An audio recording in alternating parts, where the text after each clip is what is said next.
Bienvenue chez Marthe. C'est un lieu d'hébergement pour les femmes. Des femmes sont accueillies, elles arrivent par le 115, c'est-à-dire le numéro d'urgence qui permet de loger des femmes à la rue. On a été à la rue avec une carapace, avec des tensions, etc. Donc le corps a lâché. Mais je suis au calme, je suis dans une chambre seule. Et au même endroit, il y a un espace où on peut travailler, un espace où on peut se détendre. L'idée, c'est que dans ce même lieu, les gens se croisent, se rencontrent, montent des projets ensemble, passent du temps ensemble. Ça apporte de ne pas être coupé du monde extérieur, puisque la sororité, les Sisters for Good, les petites cantines, etc., ça ne nous isole pas. Non, ici oui. Je fais des rangs depuis 5 ans.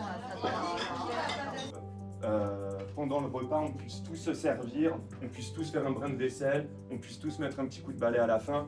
Ça nous remet dans un contexte de vie, entre guillemets, normal.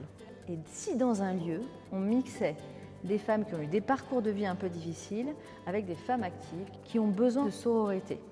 Et il y a des super interactions avec des possibilités de participer. Voilà, par exemple, aujourd'hui, c'est le chantier participatif. Il y a de la vie, en fait, la vie circule. La première étape de reconstruction, c'est d'avoir un toit, une maison en fait.